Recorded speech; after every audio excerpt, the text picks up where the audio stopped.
originalnya nggak ada, nggak nemu. Iya makanya aku suruh nyari ke makanya nggak nemu. Udah aku cari, makanya ini aku sampai ku. Ya udah konekin dulu di sini. Tapi setidaknya nggak ada ngerti kok kalau ini. Walaupun biasa ya kan? Biasa. Makanya aku belum dapat, nggak dapat ya. Ya di sini apa-apa. pakai itu kok WA aku. Atau YouTube-nya ada di sini. Oh iya, YouTube-nya ada langsung download atau live. Download ini aja langsung link YouTube-nya. Perjuangan seseorang dalam melindungi keluarganya.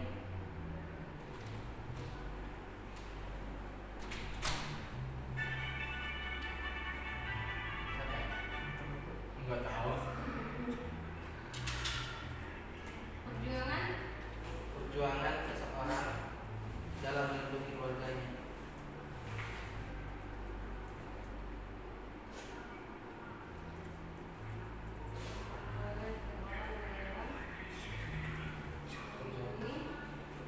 Melindungi keluarganya.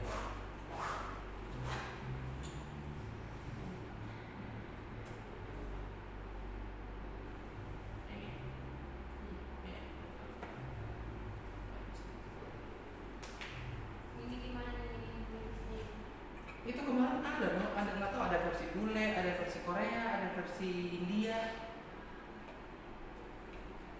Tapi yang aku nemu yang ini.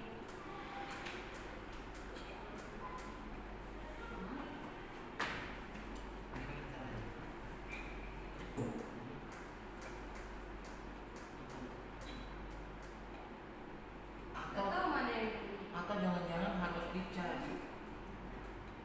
Maksudnya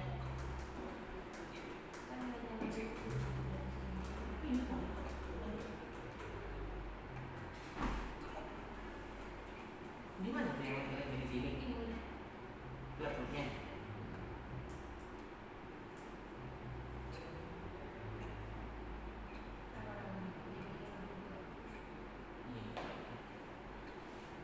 Empatnya.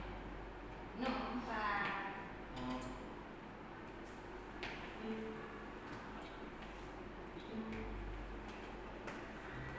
Brandingnya.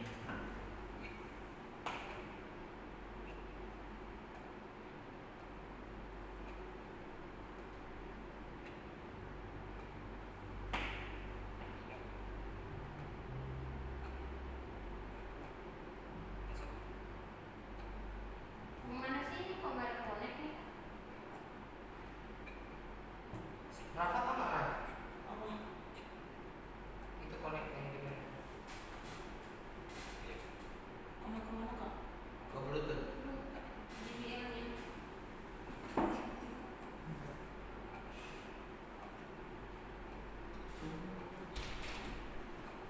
Dia nggak masuk kak.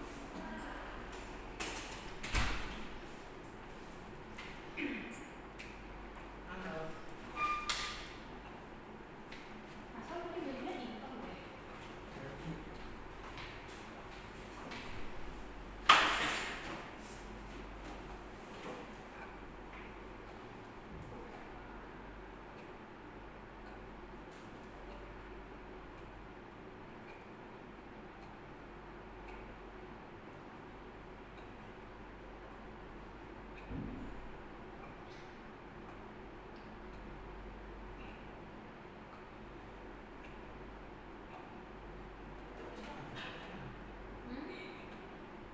Maksudnya JPL itu juga kayaknya harus dicas juga kan?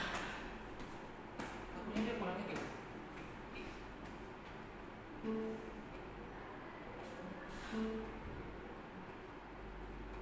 Maksudnya ini.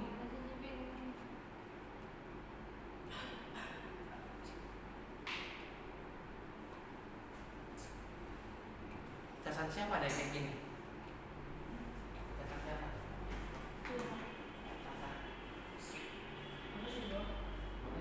Gimana? Kamu?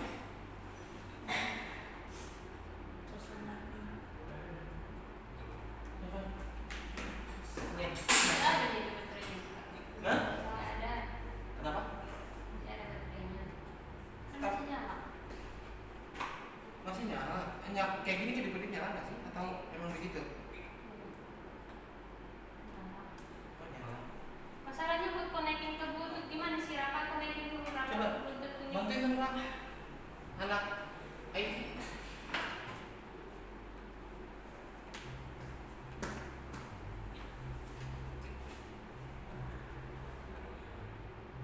Ini suara speakernya tuh kayak gini sih. Hah? Speaker laptopnya kayaknya kan bagus. Iya nggak bagus.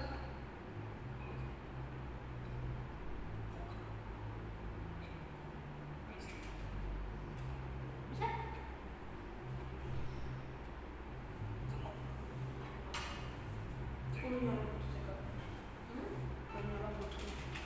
Bentar ya Brandon. Halo Brandon. Ya, kita lagi ini ya. Persiapan. Untuk merealisasikan mimpinya membuka sebuah toko buku di kota itu, Wido pergi bersama temannya, Ferruccio, yang datang ke Arezzo untuk bekerja. Dalam perjalanan, banyak kejadian-kejadian gak terduga yang dialami mereka, mulai dari rem mobil yang rusak sampai salah masuk ke rombongan parade penyambut presiden. Kemudian, ketika mereka berhenti untuk benarin rem mobil mereka yang rusak dan berjalan dekat sebuah peternakan kecil, Wido bertemu dengan seorang wanita yang jatuh dari lantai 2 rumah ternaknya karena tersengat lebah.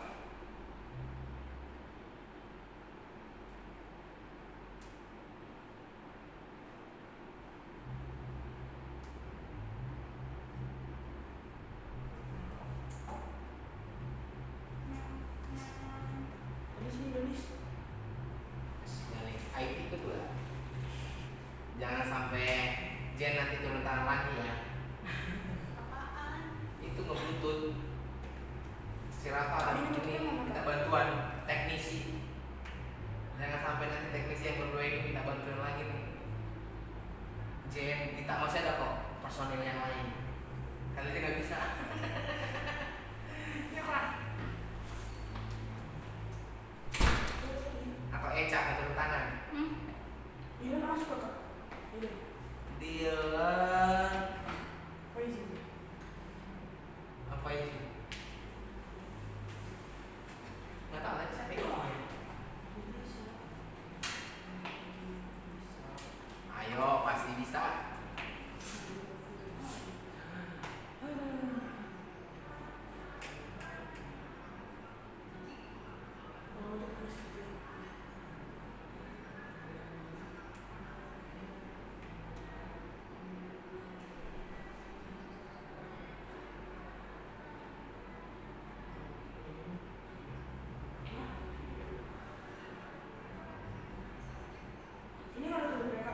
Ngapain?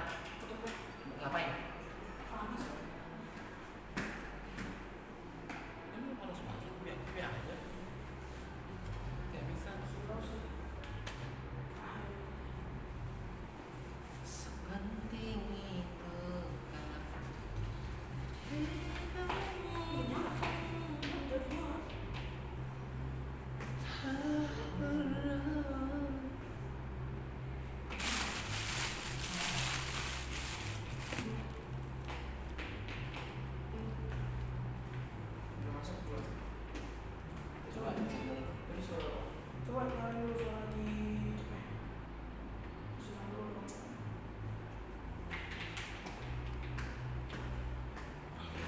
Wido menangkapnya. Kan nggak ada kak kita kabel itu di tas kan? Ada Ya, ini terus loh, Kak. ini harus dicas kah atau memang udah bisa ya? Mereka. Ini kan ini, dia kan kalau ini kan yang kecil nih. Itu online robot apa nih? Punya siapa? Coba Singkat cerita, Oh, tuh, Wido masuk. pamit dan diizinkan mengambil beberapa telur. Oh ini beda ya? Kan ini langsung kan? Ini Oh, tapi udah bisa kok kak. Dulu tuh Iya, ya. ini nggak usah kan pakainya. Sebagai bentuk terima kasih dari cewek yang udah ditolongnya tadi, mereka Ah ininya kamu seksi. dan sampainya Kafe roti gini. Ibarat-ibaratnya di musa. di rumah paman Wido yang bernama Uncle Leo yang bekerja sebagai kepala bagian di sebuah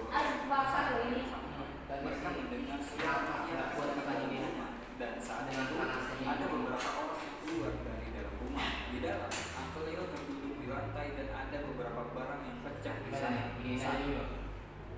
Tapi tampil dulu nih ke sana nih. Gitu.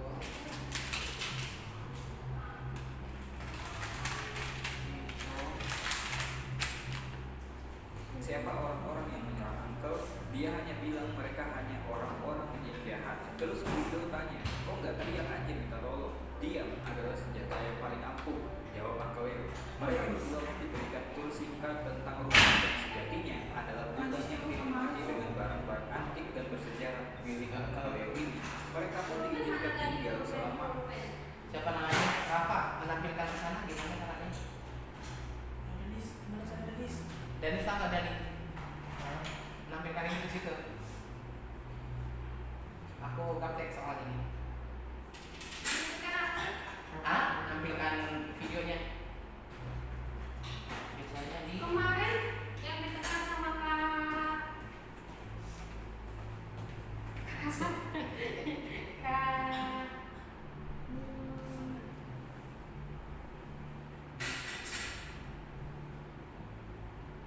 oh ini berarti kelihatan ini ya kan?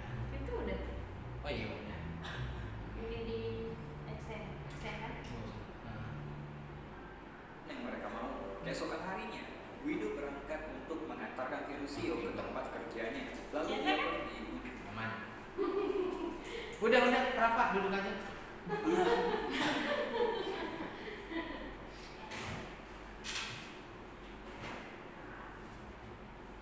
Kemarin Rafa kamu dipuji-puji loh sama Danis.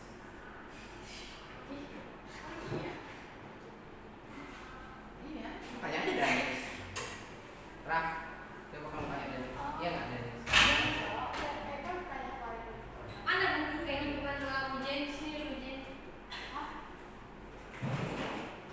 Buku kehidupan doa buku warok. Bawa. Kita bawa nggak? Kemarin salah nggak? Buku warnanya. Salah. Itu semua punya Vivi, tak? Gak apa-apa biar diisi. Halo Brandon, selamat pagi Brandon. Pagi Brandon. Pagi Kak. Apa kabarnya? Baik. Udah sehat? Udah. Sama kemarin kita sakit, Kak Duma juga kemarin itu sakit, jadi nggak SBI. Iya. Demam kakak.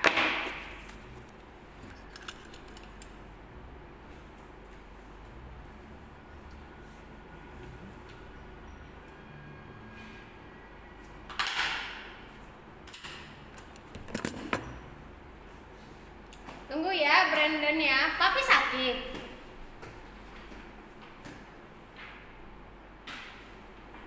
Yang sakit papi atau opa? Papi. Masih di rumah sakit? Iya. Oh, mami yang nemenin. Iya Kak. Oh, cepat sembuh ya buat papi ya. Iya. 1, 2, 3, 4. Pulpen lu bawa-bawa ya Kak Enos? Kok nggak ada lagi pulpen di sini Kak Enos?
tujuannya berapa kali?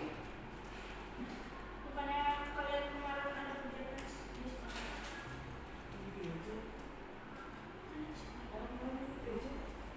Nah, boleh kemarin dia main batu. Iya, makanya. Jangan perhatiin aja. Apaan sih gue lihat juga lu main mata nggak jelas. Gue WhatsApp. Pertama, dia karena punya mata. Kedua, karena dia perhatian. Apaan sih kak? Semua yang ada kak kayaknya Ketiga, karena dia dengar dari orang lain. nggak ada masih dia.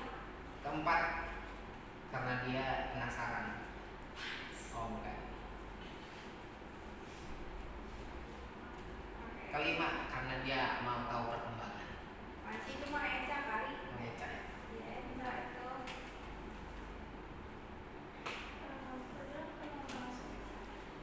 Ayo Eca, siap-siap. Baca dulu materinya Eca. Iya tadi kan pernah, sekarang kan enggak. Siapa tahu cara Eca. Tidak, apa bisa mengkabari. Kita mau mulai ya? Udah mau sama sebelas. Suara aja menunggu gue. Ya siapa tahu bumi kan. Tidak. Soalnya itu aja tak minta otak atik, nanti kita kembali dari awal. HP ku di sini.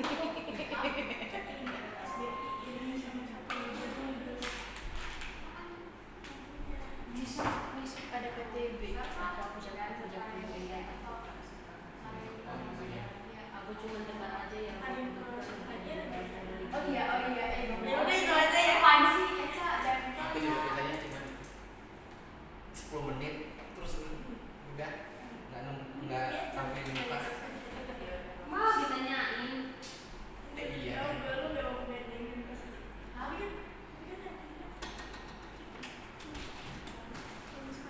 Boleh. Iya, kita aja dulu.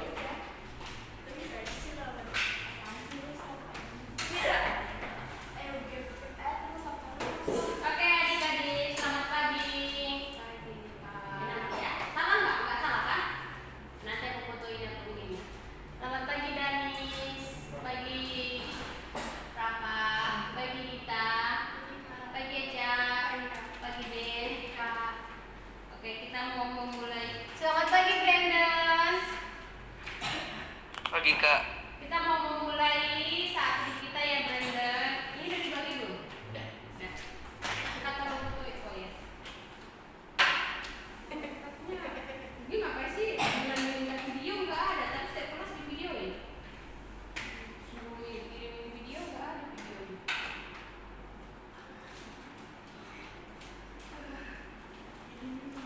Kita mau nonton hari ini loh Brandon.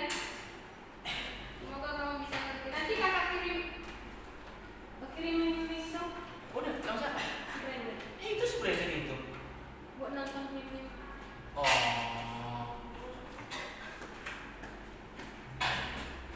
Nanti dia rame aja di sana. Enggak. Oke.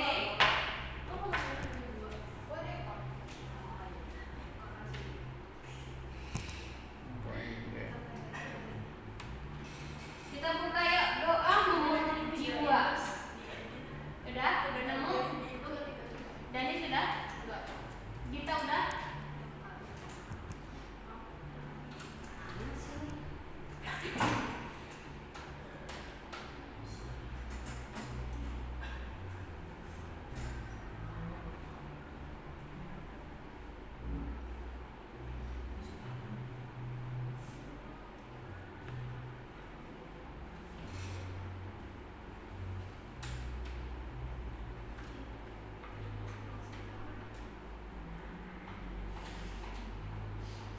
Udah?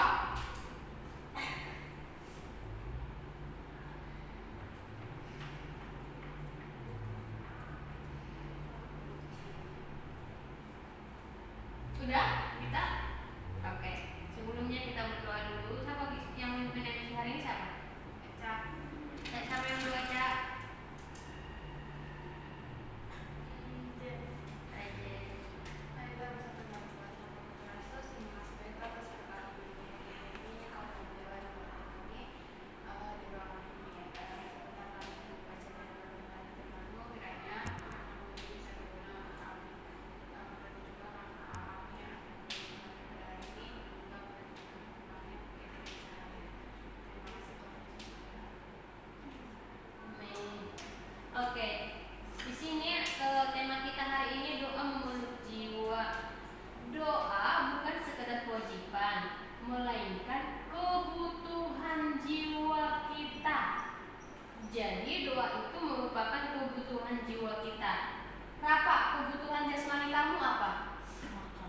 makan.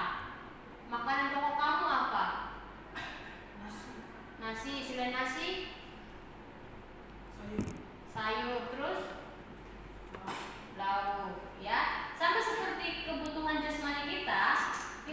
Jasmani kita ini butuh jasmani kita ini memerlukan makanan. Ada kebutuhan jasmani kita ini, yaitu nasi. Nah, seperti juga dengan jiwa kita itu kebutuhan jiwa kita itu yaitu doa. Oke, sebenarnya siang malam kami berdoa dengan sungguh-sungguh supaya kita bertemu muka dengan muka dan menambahkan apa yang masih kurang pada imanmu. Baca dulu, Danis. Sebuah penelitian yang dipimpin oleh Profesor Byron Van Willy dari Harvard University, sebagaimana yang diterbitkan dalam psikologi today, menemukan bahwa orang yang berdoa setiap hari cenderung berisiko lebih rendah untuk mengalami depresi. Orang yang berdoa setiap hari memiliki tingkat kepuasan hidup, harga diri, dan pengaruh positif yang lebih tinggi.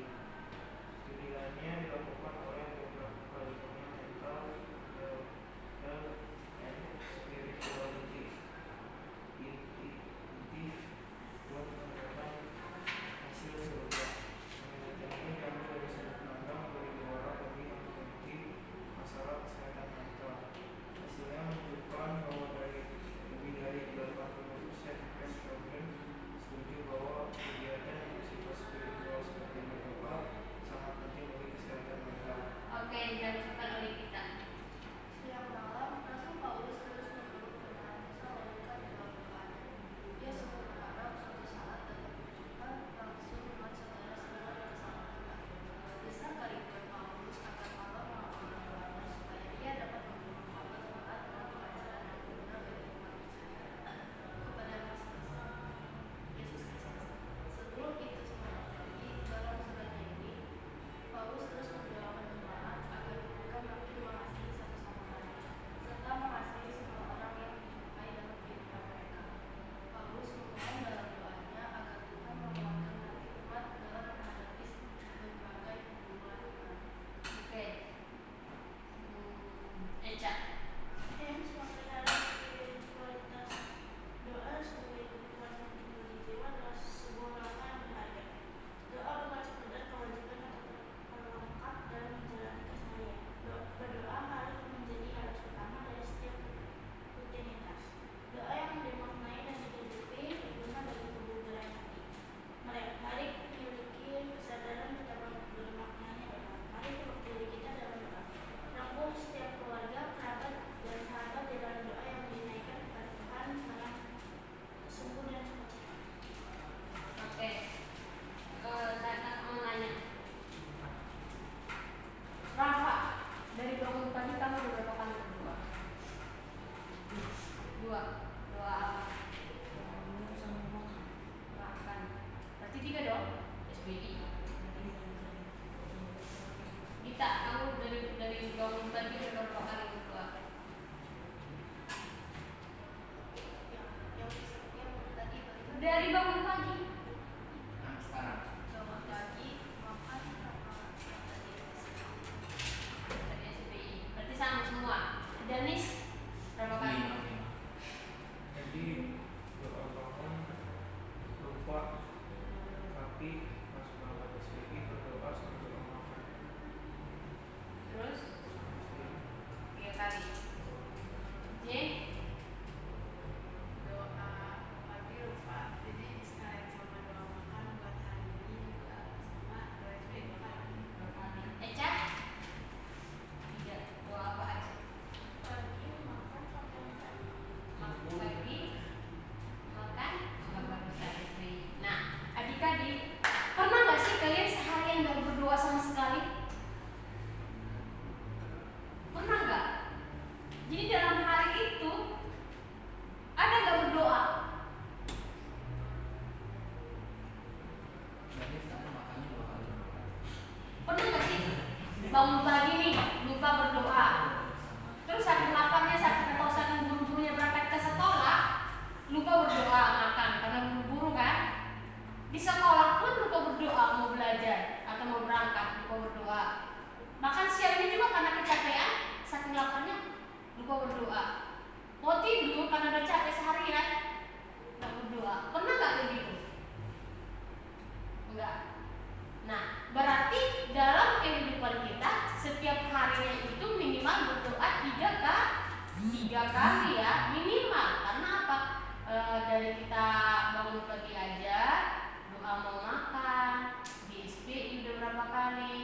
Jadi ada minimal 3 kali berdoa dalam satu hari. Itu adalah keunggulan kita sebagai orang Kristen. Berdoa itu adalah komunikasi kita dengan Tuhan kita. Sama seperti Danis nih, mau berbicara sama ayah sama bunda gitu kan. Ayah sama bundanya mau berbicara, Rafa juga sama mama papanya mau ngobrol, Ecan juga sama mamanya, sama lantainya sama omnya, sama yang lain juga begitu. Itu berdoa. Ketika kalian ngobrol dengan keluarga itu kebutuhan enggak? Pernah nggak sih kalian dalam satu anggota rumah nggak kepertemuan? Pernah nggak? Nggak pernah. Jin pernah nggak ketemu adiknya? Ya entah karena marahan atau karena apa gitu. Pernah. Enak nggak rasanya? Ya pasti. Iya, enak. Enggak, maksudnya kalau dia salah ya itu kok. Maksudnya nggak ngobrol satu rumah, nggak ngobrol nggak pernah marahan, nggak ngobrol, nggak teguran, nggak ngobrol. Lagi marahan. Lagi marahan gitu. Nggak pernah lah. Nggak pernah. Aku yang ngurusin ya harus ngomong. Atau sama teman sekolah kalian, atau teman satu kelas kalian, pernah nggak teguran, nggak saling ngobrol? Pernah. Enak nggak rasanya? Enggak ya, kayak aduh, gimana gitu ya kayaknya. Ngelihatnya tuh kita gimana sepet gitu kali ya, ngelihat gitu kan. Nah, adik-adik, berarti komunikasi itu sangat penting. Kamu pernah sih nggak teguran sama apa? Ngomong apa? Pernah nggak? Dalam pertemanan kalian? Oh, pernah. Pernah. Enak nggak? Oh, sekarang kamu pernah nggak sih marah sama adikmu? Pernah ribut atau mau ngebelain adik atau apa? Pernah nggak? Pernah nggak marah sama adik? Terus pernah nggak malas ngomong sama adik itu? Perasaan kamu enak nggak? Senang ya mah. Kurangi kerjaan. Ada damai sejahtera nggak? Ada di hatimu. Tidak tegur adikmu.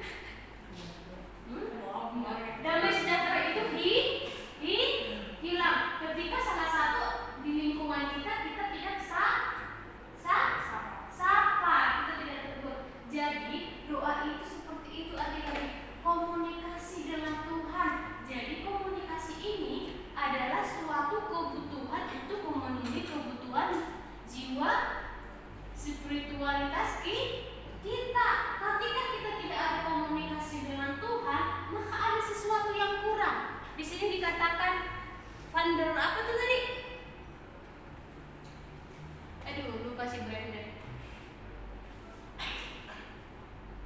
Nah, di sini dikatakan bagian psikologi today yang dilakukan oleh si Profesor Van der Wiel, di mana bisa dikatakan bahwa berdoa setiap hari cenderung berisiko lebih rendah untuk mengalami depresi. Karena apa?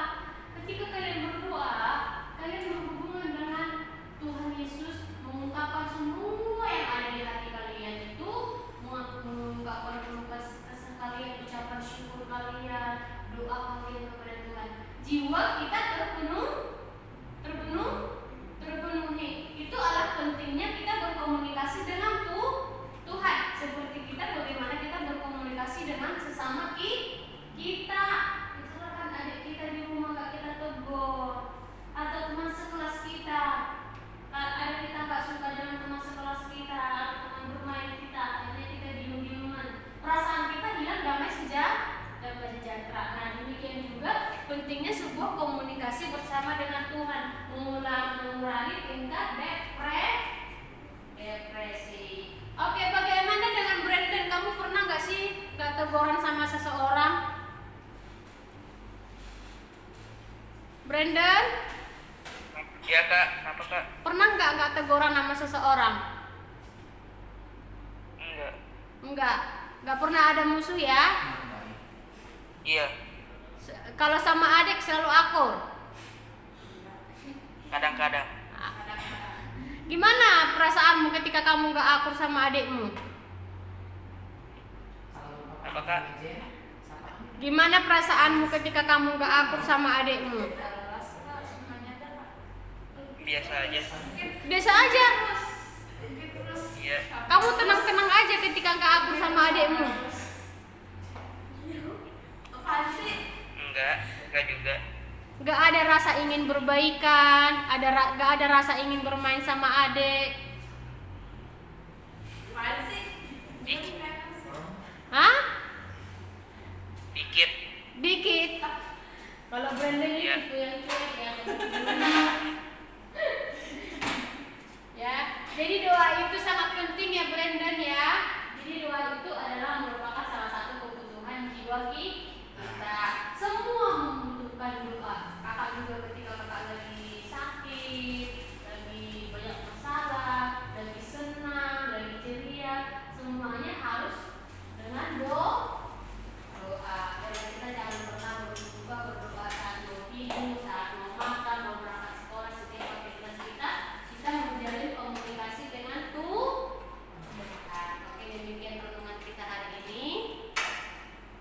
Yang berdoa siapa, Cak?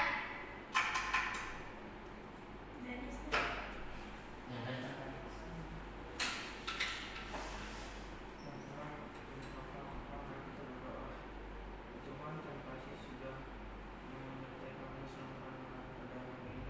Semoga kami bisa lebih peduli sama lingkungan sekitar kita. Terima kasih ya Tuhan, sekarang kami ingin melanjutkan SD pada pagi hari ini yang puji Tuhan. Bimbing dan sertai kami selama SD pada hari ini. Tuhan terima kasih Tuhan, dalam nama Tuhan Yesus kami berdoa, amin. Ini sini kemana nih?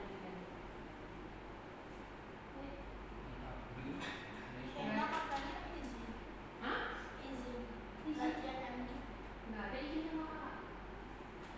Emang ada di grup di sini? Grup orang tua? Emang ada ya?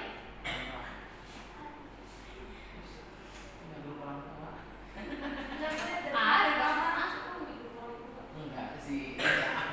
Dulu pernah. Kadang-kadang cuma tahu pulang gitu.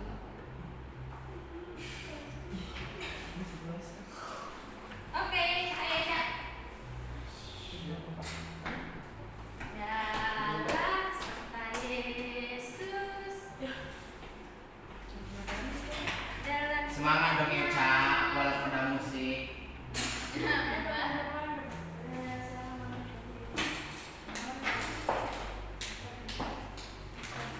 Di depan kalau ada musik ya Cak, ya.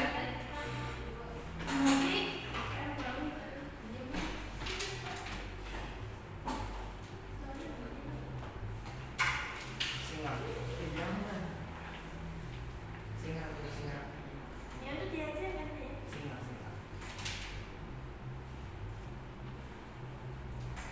Kalau bercanda sama orang.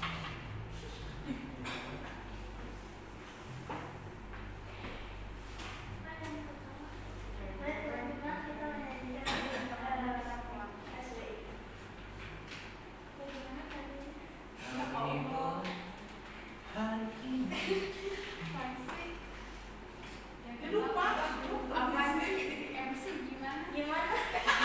Ada David dah yang minggu lalu MC lagi SBI gimana katanya tadi?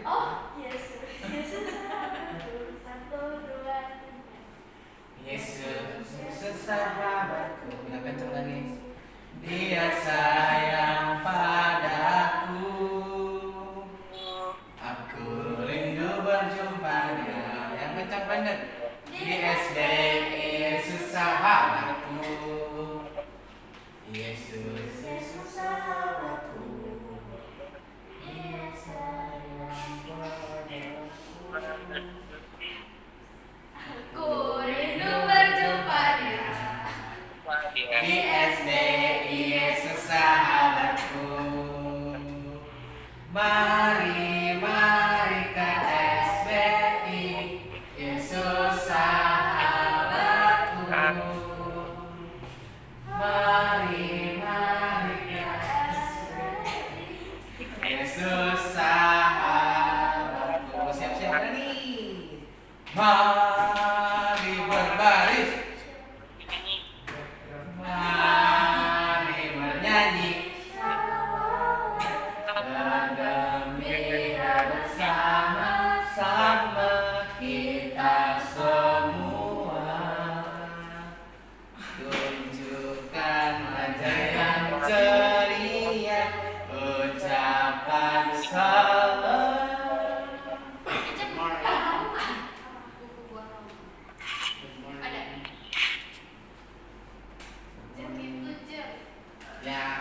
salam.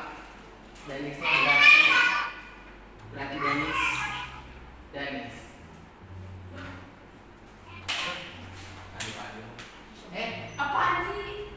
WA mau kemana? Mau kabur dulu. Adalah sukacita.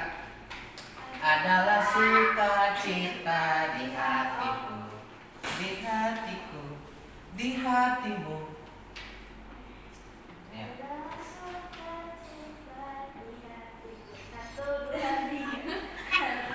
Gaya ini udah kayak mau ngerap.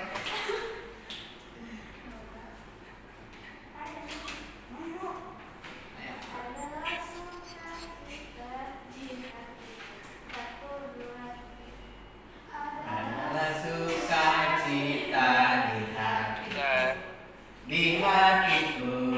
di hatiku adalah sukacita di hatiku. Diberikan Tuhanku, bersyukur, bersukacita, kasih Tuhan diam di dalamku. Aku bersyukur, bersukacita, kasih Tuhan ada di dalamku. Lagi adalah sukacita, putar itu. Di hatiku adalah sukacita.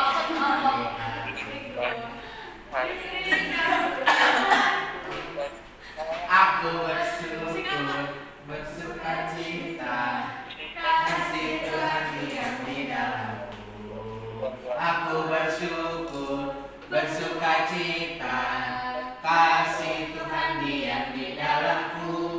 Sekali lagi gandengan semangat.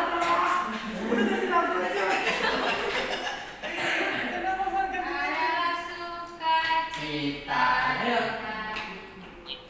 di hatiku, di hati. Tahu nih?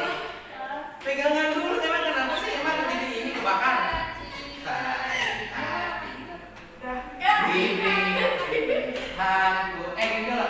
Setiap kata sukacita baru berbalik gitu. Adalah sukacita di hati. Di hati. Adalah sukacita. Ini biasa aja sih. Tahu nih. Emang kamu suka sama Gita? Punya rasa? Ya udah, tinggal beda. Mau kita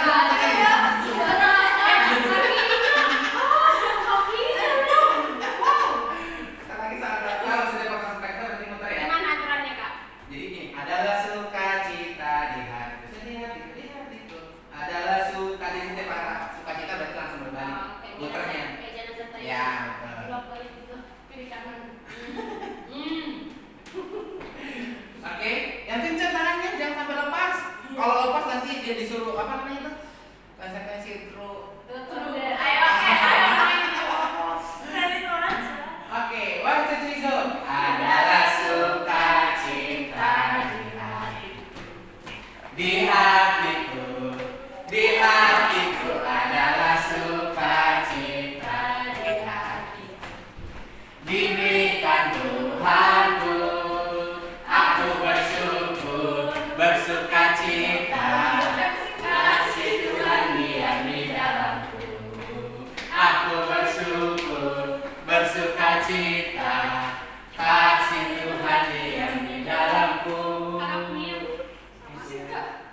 Tapi dari enggak senang deh, nggak boleh. Ada kekuatan. Ada pegangan tangan. Iya. Cie. Apa lagi? Udah. Udah jam berapa? Jam berapa sekarang? Masih mau tru-tru? Udah jam 11. Udah jam 11. Kita mau dengar. Soalnya kita mulai nonton setengah jam, Kita terus mau nonton nanti mau review. Kalian ketagihan dan terus Oh, minggu lalu kamu juga masih kayak gitu. Minggu Kak, kemarin. tapi minggu lalu bukan truth order, jatuhnya truth or truth. Atur atur. nanti terus order. Kemarin tuh kayak kamu jujur. Nah makanya kemarin ceweknya hadir semua, cowoknya cuma satu Danis. Terus si Danis ngegibah cowoknya udah hadir.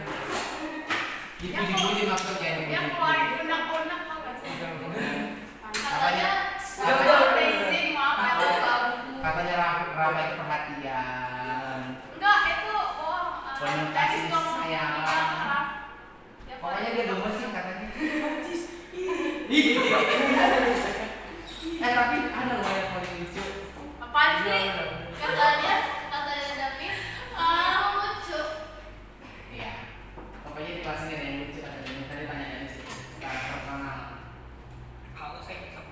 kayaknya dari situ nggak kelihatan deh. Kelihatan nggak sih Denis? Gabung aja sih tuh. Enggak. Oh, mati ini. Mati. Baterainya 14 V. Ini atau hidup ini dah. Atau memang kalau nggak ini nyala nggak?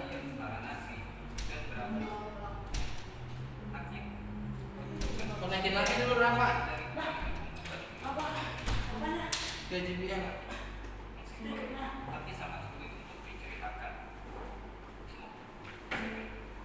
Dapat menghibur kalian semua dan langsung aja kita masuk. Di mana Rafa? Dari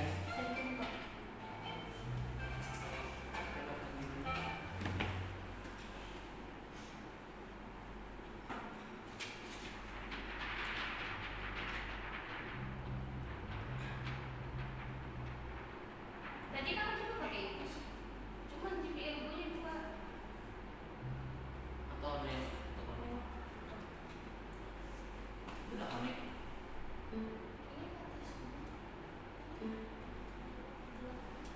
Karena ada yang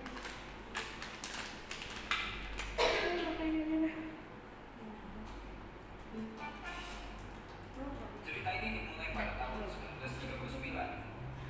Adalah Guido Orives, seorang pemuda Yahudi datang ke toko Tuscan Arezzo untuk merealisasikan mimpinya membuka sebuah. Kelihatan nggak render? Guido pergi bersama temannya, Ferruccio, yang Tadi gimana ceritanya? Kelihatan nggak? Denis. Dan nyajennya pakai ini. Oh pakai ini bisa langsung otomatis ya. Coba Rafa. Connect itu apa? Tuh udah connect tuh. Udah. Buka ya. Ada kukumu.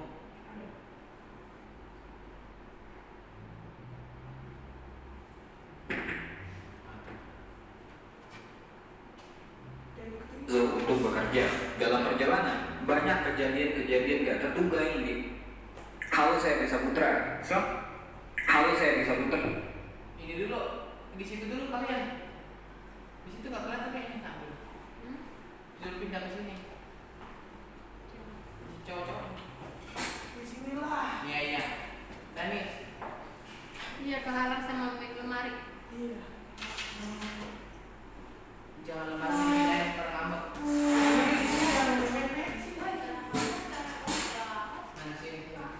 Nah, kita mau diskusi ya. Kita mau diskusi filmnya, nanti ada tanya jawab. Siapa yang bisa jawab boleh pulang, siapa yang nggak bisa jawab tinggal di sini. Kerja. Iya, beneran, dikunci di dalam. Hah? Gak boleh keluar. Iya, Haus. Boleh ya. Sekarang di konten movie storyline.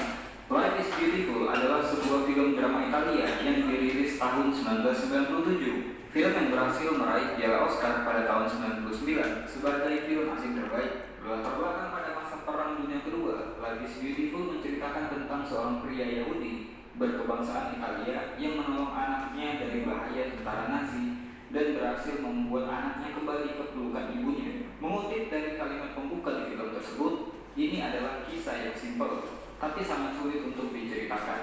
Tapi semoga cara saya bercerita dapat menghibur kalian semua dan langsung aja kita masuk ke alur ceritanya. Bacanya dari satu lagi. Hah? Cerita ini dimulai pada tahun 1939. Adalah Guido Orives, seorang pemuda Yahudi datang ke toko Tuscan Arezzo untuk merealisasikan mimpinya membuka sebuah toko buku di kota itu. Guido pergi bersama temannya, Ferruccio, yang datang ke Arezzo untuk bekerja. Dalam perjalanan, banyak kejadian-kejadian gak terduga yang dialami mereka. Mulai dari rem mobil yang rusak, sampai salah masuk ke rombongan parade penyambut presiden. Kemudian, ketika mereka berhenti untuk benerin rem mobil mereka yang rusak di pinggir jalan dekat sebuah peternakan kecil, Guido bertemu dengan seorang wanita yang jatuh dari lantai 2 rumah ternaknya karena tersengat lebah. Guido menangkapnya dan menolongnya. Singkat cerita, Guido pamit dan diizinkan mengambil beberapa telur sebagai bentuk terima kasih dari cewek yang udah ditolongnya tadi. Mereka pun melanjutkan perjalanan dan sampai di Arezzo pada malam hari. Guido dan Ferruccio akan tinggal di rumah paman Guido yang bernama Uncle Leo yang bekerja sebagai kepala bagian di sebuah hotel. Saat mereka sampai, mereka mendengar suara teriakan dari dalam rumah dan saat itu ada beberapa orang yang keluar dari dalam rumah. Di dalam, Uncle Leo terduduk di lantai dan ada beberapa barang yang pecah di sana. Saat ditanya siapa orang-orang yang menyerang Uncle, dia hanya bilang mereka hanya orang-orang yang jahat. Terus Guido tanya, kok nggak teriak aja minta tolong? Diam adalah senjata yang paling ampuh, jawab Uncle Leo. Mereka berdua pun diberikan tur singkat tentang rumah yang sejatinya adalah gudang yang dipenuhi dengan barang-barang antik dan sejarah milik Uncle Leo ini. Mereka pun diizinkan tinggal selama apapun yang mereka mau. Keesokan harinya, Guido berangkat untuk mengantarkan Ferruccio ke tempat kerjanya. Lalu dia pergi untuk mengurus pembukaan toko bukunya. Saat berbincang-bincang dengan petugas, kalau dia ternyata masih membawa mobil sakunya. Lantas, dia mengeluarkannya karena takut belumnya pecah. Untuk samping dan dia harus mendaftar dan mendapatkan tanda tangan persetujuan. Saat itu, Rodolfo, pejabat yang harusnya bisa memberi tanda tangannya, ternyata mau pulang karena jam 1 mereka udah tutup, katanya. Rodolfo pun menyuruh Guido untuk menunggu shift selanjutnya jika masih ingin minta tanda tangan. Padahal itu belum jam 1 dan masih 10 menit lagi, kata Guido. Guido pun jengkel lalu bilang ke petugas yang jaga di situ, dia mau membuat keluhan dan nyuruh petugas itu menuliskannya. Saat Guido lagi nyandar ke jendela, gak sengaja dia menjatuhkan pot bunga dan pot bunga itu mendarat tepat di kepala Rodolfo. Guido langsung turun menemuinya. Entah kebetulan apa lagi, tapi saat itu telur yang Guido pegang diletakkan di dalam topi Rodolfo yang tergeletak di atas mobil. Rodolfo menolak niat baik Guido dan menyuruhnya pergi aja. Tapi ketika dia mengambil topinya, telur yang diletakkan Guido tadi pecah di atas kepalanya. Guido pun langsung lari dan dalam perjalanan dia tidak sengaja menabrak seorang guru sekolah yang ternyata adalah wanita yang sama yang ditolongnya saat jatuh tersengat lubang kemarin. Wanita itu pun diketahui bernama Dora. Guido senang bertemu dengan Dora, tapi karena dia sedang terburu-buru, dia pun langsung pamit pergi. Karena belum berhasil membuka toko bukunya, Guido pun diperkerjakan Uncle Leo di hotel sebagai pelayan di sana. Suatu hari sebelum mulai kerja, Guido bertemu dengan Uncle Leo untuk menunjukkan apa saja yang telah ia pelajari untuk menjadi seorang pelayan. Mulai dari menyajikan makanan sampai ke tata krama dalam melayani. Ada satu adegan yang bisa dijadikan pelajaran. Ketika Guido mempraktekkan cara membungkuk untuk menghormati tamu, dia membungkuk sampai kepalanya hampir menyentuh lututnya. Uncle Leo pun meluruskan hal itu. Guido, coba kau lihat bunga matahari. Mereka memang menunduk kepada matahari, tapi kalau kau melihat ada yang terlalu menunduk, berarti mereka mati. Kita memang melayani, tapi kita bukan budak. Melayani itu seni yang tertinggi. Seperti Tuhan melayani manusia, tapi Tuhan bukan budak manusia, kata Uncle Leo. Keesokan hari, saat Guido dan Ferruccio dalam perjalanan untuk pergi bekerja, mereka melihat Dora yang lagi jalan sama temannya. Guido terlihat tertarik dengan Dora dan mau menemuinya. Tiba-tiba, mereka melihat mobil berhenti di samping Dora dan temannya, yang ternyata itu adalah Rodolfo, yang waktu itu ketimpa pot dan mecahin telur milik Guido di kepalanya. Dan gara-gara itu, Guido mesti menghindari dia dan sembunyi di balik Ferruccio. Gak lama setelah itu, Rodolfo pun langsung pergi dan akhirnya Guido pun sempat bertemu dengan Dora. Dora berkata kepada temannya bahwa mereka sering bertemu secara kebetulan dan Guido selalu saja tiba-tiba muncul. Lalu Guido bilang mereka bisa buat janji untuk ketemu. Dora langsung mengiyakan usulan itu dan mengajak ketemuan malam itu juga. Tapi sayang, teman Dora sepertinya tidak senang dan tidak setuju dengan ide Dora. Dia pun langsung mengajak Dora pergi ke sekolah. Pada malam harinya di hotel, Guido sedang melayani tamu hotelnya, seorang dokter bernama Dr. Lissing, yang sambil berbincang dan bertukar teka-teki. Karena Dr. Lissing ini serius menanggapi teka-teki dari Guido, makanan yang disajikan Guido pun gak jadi dia makan. Gak lama setelah itu, Guido kehadiran tamu dari Kementerian Roma, seorang pengawas sekolah yang mau makan malam. Di sela makan malamnya, pengawas itu nanyain Guido alamat sebuah sekolah dasar karena besok dia harus ke sana jam 8.30 pagi. Sekolah itu adalah tempat di mana Dora bekerja. Guido pun bilang kalau sekolah itu dekat dan dia punya kenalan di sana. Guido yang melihat selempang pengawas sekolah itu pun memiliki rencana. Benar saja, keesokan harinya dia datang ke sekolah itu menyamar sebagai pengawas dari Roma hanya untuk bertemu dengan Dora. Di sela-sela perkenalannya, Guido sempat-sempatnya bertanya tentang rencana Dora pada hari libur, dan Dora bilang dia mau nonton pertunjukan teater. Setelah tahu jawaban Dora, Guido dengan niat datang untuk langsung pergi ini mesti nyangkut di sana lebih lama karena kepala sekolah mengumumkan tujuan pengawas sekolah itu datang, yaitu untuk menjelaskan tentang keistimewaan ras bangsa Italia. Guido gak tahu apa yang harus dia jelaskan ke murid-murid, jadi dia melawak dan ngejelasin hal yang gak masuk akal. Guru-guru di situ pun heran dengan tingkahnya, hanya Dora yang terlihat terhibur. Namun di tengah-tengah aksinya itu, sang pengawas asli telah datang dan dia pun ketahuan. Guido langsung melarikan diri dari sana lewat jendela. Singkat cerita, di hari libur itu, Guido pergi menonton teater dan melihat Dora bersama Rodolfo duduk di atas. Bukannya menonton pertunjukan, Guido malah asik melihat Dora yang fokus menonton. Guido gak melepaskan pandangannya kepada Dora sampai Dora memandang ke arahnya. Selesai pertunjukan, Dora mengajak Rodolfo pergi makan es krim, tapi Rodolfo bilang mereka harus pergi makan malam di rumah seorang pejabat. Dora gak suka pergi makan malam di sana. Dia kesal tapi mau gak mau harus ikut pergi. Ketika akan pergi, di luar ternyata hujan deras. Jadi Dora menunggu Rodolfo untuk mengambil mobil. Saat itu Guido langsung mengambil kesempatan. Guido pun bilang ke Ferruccio untuk mengalihkan perhatian Rodolfo, sementara Guido mengambil mobil. Saat klakson mobil terdengar, Dora pun langsung lari dan masuk ke mobil. Gak pakai noleh lagi, Dora langsung mulai meluapkan kekesalannya tentang rencana makan malam dengan pejabat. Saat Dora melihat ke arah kemudi, dia kaget ternyata melihat Guido duduk di sana. Dora minta penjelasan ke Guido kenapa dia ada di sana. Tapi Guido malah bilang kalau si Dora harus jelasin kenapa dia selalu aja berakhir bertemu dengan Dora. Baru aja mau merayu, tiba-tiba mobil mereka nabrak dan berhenti. Pada malam itu, Guido dengan berbagai kejadian yang terjadi secara kebetulan, secara unik mampu memanipulasi sekitarnya dan menjadikan kebetulan-kebetulan itu seperti sesuatu yang terjadi secara magikal. Guido menjadikan sebuah bantal sebagai payung untuk Dora, membuka gulungan karpet merah sepanjang anak tangga agar sepatu Dora gak basah, dan membuat Tuhan menjatuhkan kunci jatuh dari surga, dan masih banyak hal lainnya. Karena hal-hal di luar imajinasinya itu, Dora pun terkesan dan tertarik dengan sosok Guido. Beberapa waktu kemudian, ada acara pertunangan yang dilangsungkan di hotel tempat Guido bekerja.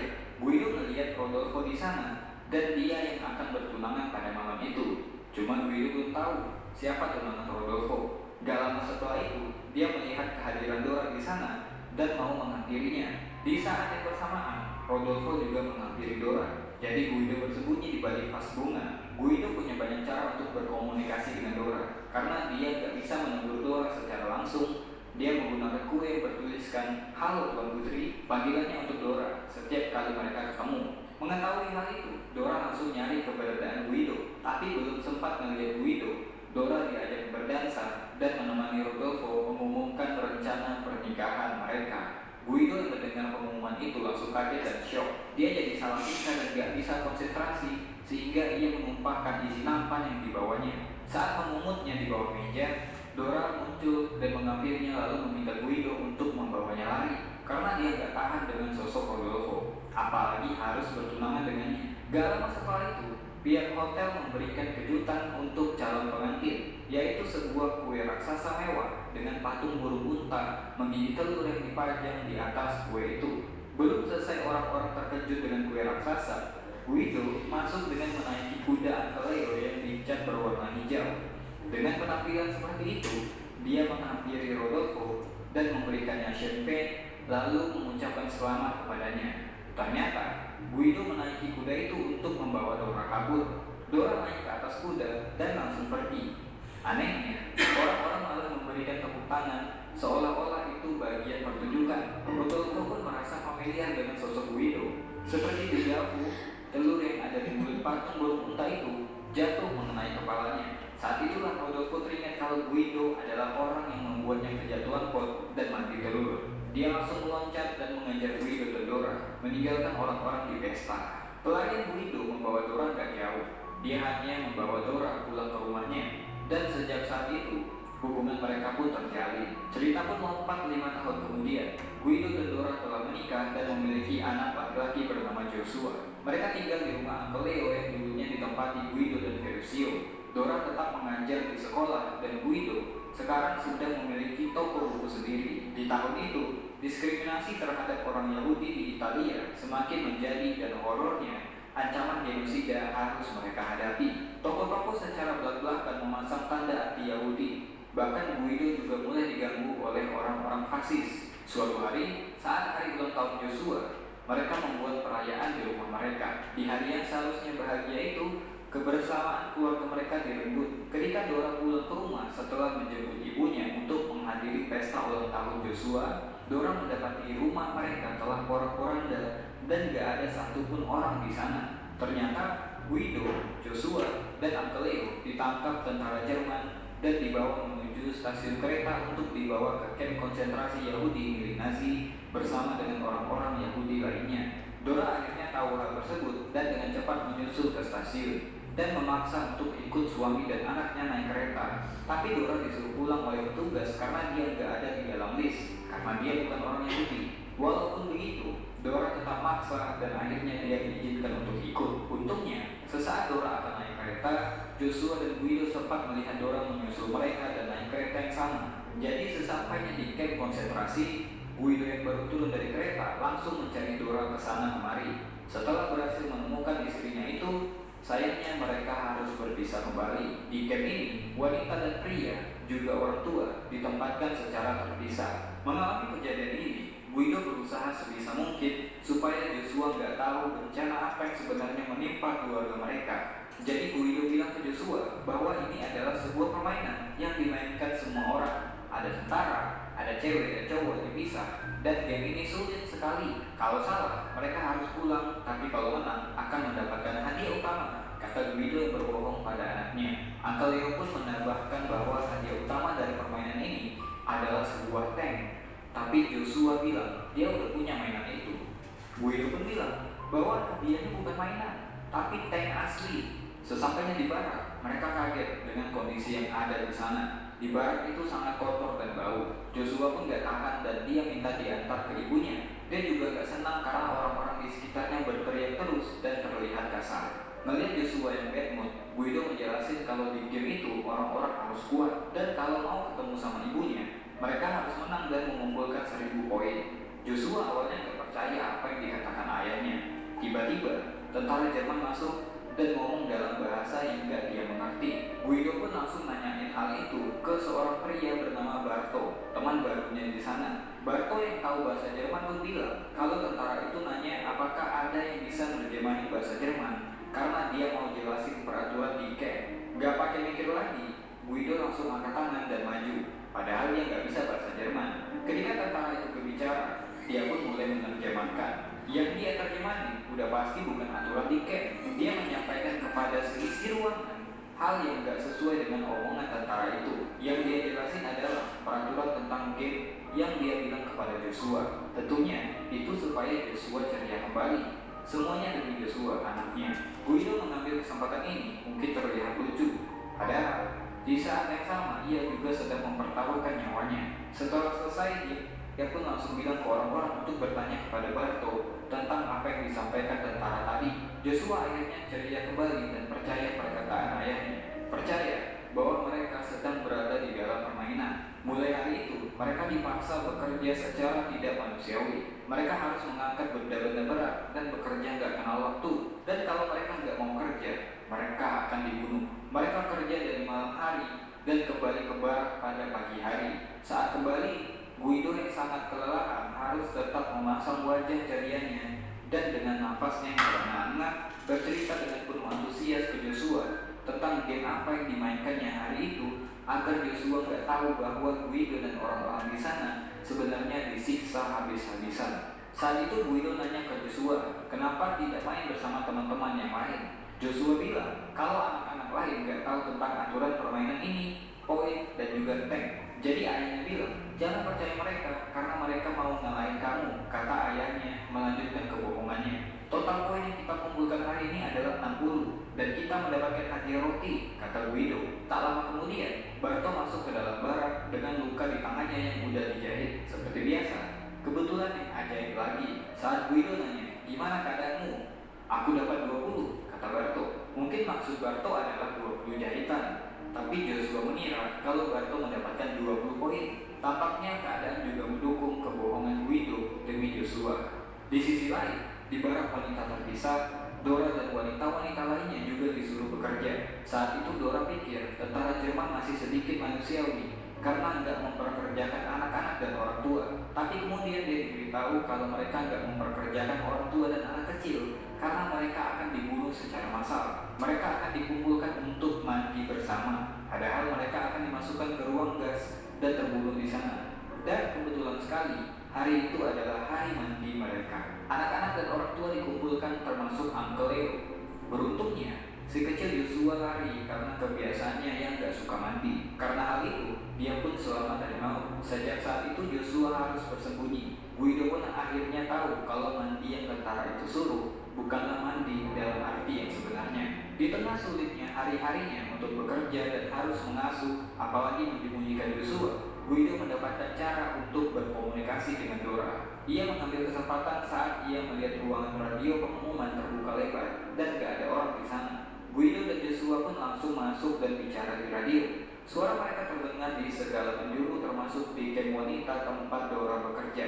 Mendengar suara suami dan anaknya, Dora terlihat begitu bahagia dan setidaknya merasa tenang mengetahui Joshua masih hidup dan suaminya baik-baik aja. Pertemuan gak terduga terjadi saat hari pemeriksaan kesehatan. Guido bertemu dengan teman sekaligus tamu hotelnya, Dr. Lissing, yang saat itu bekerja di camp sebagai dokter tentara Jerman. Ketika kembali ke barak, Guido bercerita kepada temannya bahwa dia ditawari untuk menjadi pelayan di acara makan malam petinggi-petinggi Jerman nanti oleh Dr. Lissing. Guido pun berharap dia bisa keluar dari camp ini setelah bertemu dengan Dr. Lissing. Kemudian Guido gak melihat Joshua. Ternyata Joshua bersembunyi di bawah kolong tempat tidur. Joshua tiba-tiba bilang kalau para tentara di sana membuat kancing dan sabun dari manusia, kemudian membakar mereka di oven. Joshua bilang dia mendengarnya dari seorang pria yang menangis membicarakan hal itu. Ternyata Joshua tadi sembunyi karena ketakutan.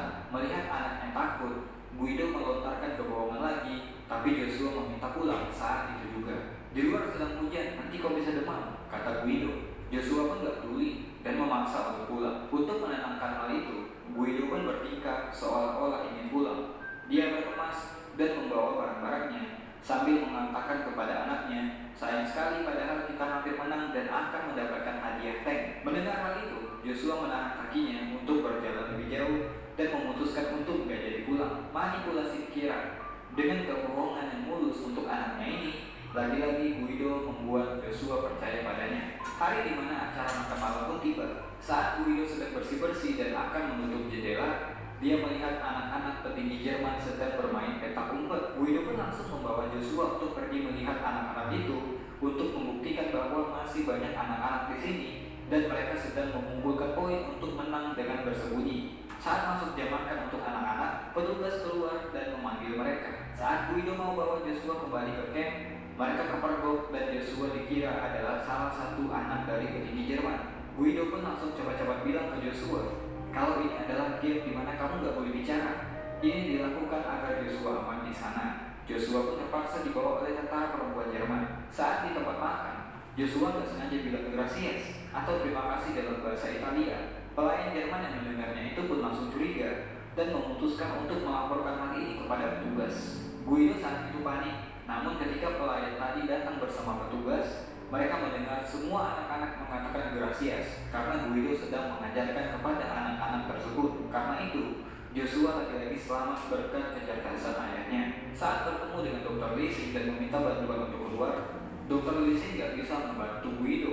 Dr. Lissing ini pun muak dengan tempat itu dan sebaliknya, dia malah minta tolong ke Guido untuk membantunya keluar dari neraka itu. Setelah selesai acara makan malam itu, Guido menggendong Joshua yang tertidur untuk kembali ke barak. Malam itu kabut sangat tebal dan Guido salah mengambil jalan pulang yang membuatnya melihat tumpukan mayat manusia tepat di depan matanya. Dengan ekspresi gak percaya, Guido pun balik arah dan akhirnya berhasil kembali ke barak. Di malam itu terdengar kabar bahwa perang sudah selesai dan tentara Nazi kelabakan menghilangkan barang bukti. Tentara Nazi pun bersiap-siap untuk pergi dan mereka nggak menyisakan apapun dan berusaha membawa tahanan pergi bersama mereka. Mendengar hal itu, Guido langsung berniat pergi membawa Joshua dan mencari Dora. Keadaan di luar sangat kacau. Guido bilang ke Joshua kalau orang-orang itu lagi nyari Joshua karena poin mereka paling tinggi dan besok game akan selesai. Jadi kalau kau berhasil sembunyi sampai besok pagi dan gak ketahuan, poin kita akan sampai 1000 dan kita akan menang, kata Guido. Lalu dia pun menyembunyikan Joshua di dalam sebuah kotak besi dan bilang ke anaknya untuk jangan keluar sampai keadaan benar-benar sepi dan gak ada orang lagi. Guido pun menyamar menjadi perempuan untuk mencari Dora. Dengan memakai selimut dan jaket Joshua di kepalanya, Guido menyusup ke kamp perempuan. Karena tempat itu cukup luas, Guido mencari istrinya ke sana kemari. Namun sayang, sebelum berhasil bertemu Dora, Guido tertangkap oleh tentara Nazi. Ia pun digiring melewati kotak besi tempat Joshua bersembunyi. Guido memandang Joshua sejenak dan mengedipkan matanya, lalu tersenyum. Di saat seperti itu, Guido sempat berjalan seperti prajurit yang lucu dan membuat Joshua tertawa. Seakan ingin memberitahu anaknya bahwa keadaan baik-baik saja. Momen itu adalah momen terakhir buat Guido melihat anaknya. Dengan senyum yang masih terpajang di wajahnya, Guido yang digiring ke suatu tempat pun dieksekusi oleh tentara Nazi. Keesokan paginya, setelah seluruh orang telah pergi dan camp sudah sepi, Joshua keluar dari tempat persembunyiannya. Saat itu gak ada siapapun selain dirinya. Kemudian gak lama setelahnya, ia mendengar sebuah suara dan muncullah sebuah tank milik tentara Amerika yang berjalan ke arahnya dan berhenti tepat di depan Joshua. Joshua pun senang melihat tank itu dan berpikir kalau itu adalah hadiah atas kemenangannya seperti apa yang telah dijanjikan oleh ayahnya. Joshua pun naik ke atas tank dan ikut bersama tentara Amerika itu. Di atas tank Joshua terlihat sangat senang. Saat di jalan, dia melihat Dora, ibunya. Joshua pun teriak memanggil ibunya dan kemudian diturunkan dari tank. Dia berlari dan kembali ke pelukan ibunya sambil berkata, "Mama, kita menang." Walau saat itu mereka nggak tahu kalau Guido nggak akan bisa kembali ke pelukan mereka selamanya. Kisah ini merupakan kisah pengorbanan seorang suami dan juga seorang ayah yang dengan kemampuannya yang kuat, selera humor, serta imajinasinya mampu menolong keluarganya dari kesulitan di tengah tekanan dan horornya kondisi saat itu. Apa yang dilakukan Guido menggambarkan cinta dan kasih sayang yang tulus. Beratnya beban yang harus ia pikul saat ia harus bekerja di bawah tekanan, harus mengurus dan menyembunyikan anaknya, lalu memikirkan kebohongan untuk melindungi Joshua dari pikiran bahwa dunia itu kejam. Semuanya ia lakukan dengan wajah ceria dan penuh senyum walau terasa pahit. Film ini sangat berkesan. Walaupun di dunia nyata gak akan bisa ada Guido atau kisah seperti ini di tempat mematikan itu, tapi kisah ini gak cuma tentang genosida yang dilakukan Nazi terhadap kaum Yahudi di kamp konsentrasi dan perang dunia, tapi juga tentang semangat hidup manusia di tengah lingkungan yang tidak manusiawi, tentang bagaimana kita menjaga kebaikan tetap pada tempatnya dan menjaga mimpi anak-anak untuk kehidupan mereka di masa depan, walau harus dengan berbohong bahwa dunia itu adalah tempat yang baik. Intinya, tetaplah bersyukur, tetap semangat, dan jangan menyerah dalam keadaan apapun, karena life is beautiful. Itu aja buat video kali ini. Kalau suka silahkan subscribe dan share. Saya Reza Putra, to be continue. Jangan bosan jadi orang baik.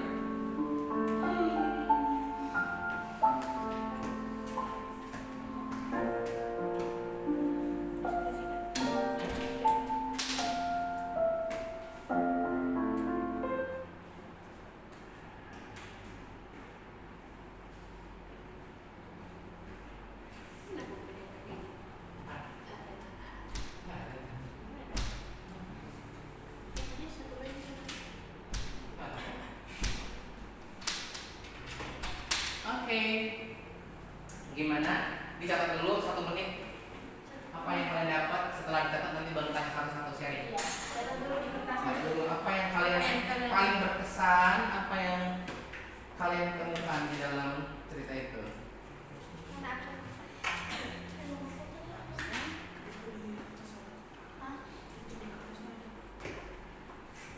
Di bawah aku kayaknya.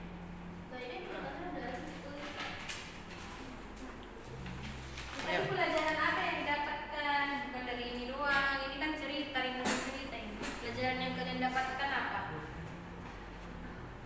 Poin apa yang kalian bisa dapat?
akhir dari pelajaran kita ini tentang sukacita. Tetap bersuka cita dengan keadaan apapun. Bahkan di tengah Di ujung tanduk pun bapaknya tetap bersukacita. udah nyawanya terancam, nama bapak terus ibu-ibu. Gitu.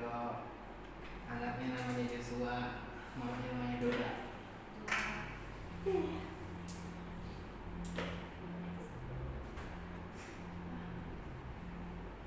Itu pelajaran kita hari ini, sukacita.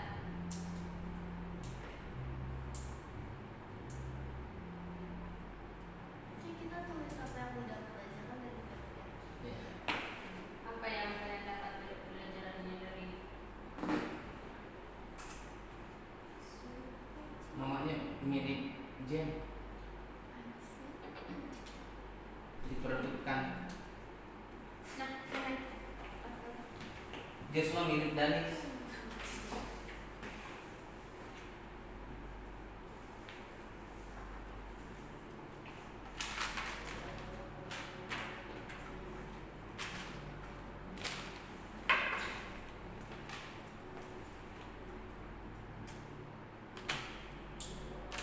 Ini di sini. ya sudah masuk ke dalam plastik ya kak. Ininya.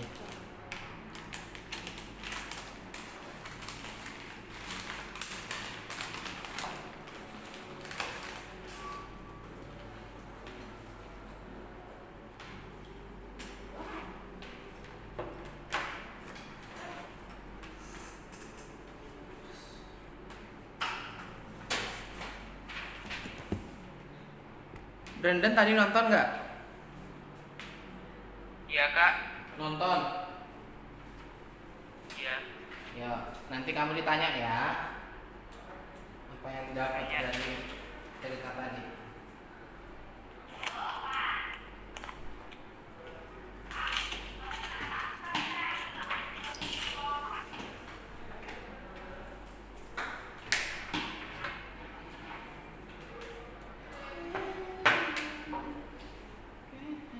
Ini nggak tutupnya ya? Hah? Tutupnya ini nggak ya?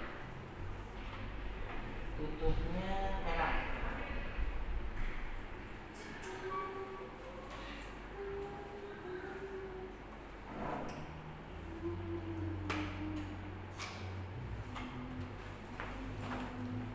Ini banget.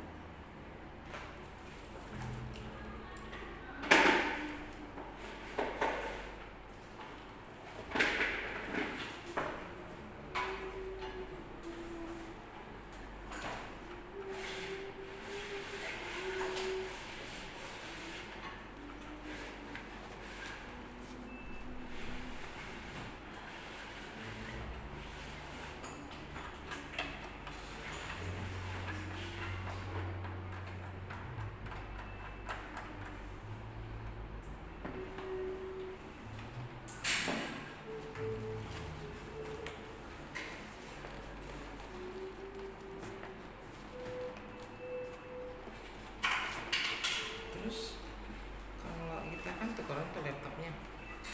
Minggu depan kita, minggu depannya lagi kalau nggak ada gimana? Ya udah pakai ini. Oh, gimana? Boleh kamu sekali doang. Kesel.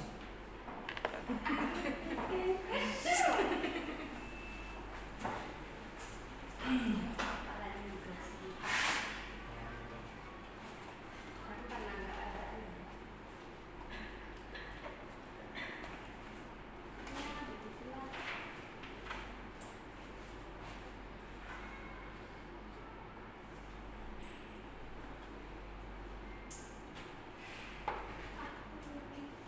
Ini terpisah kan, ikuti laptop.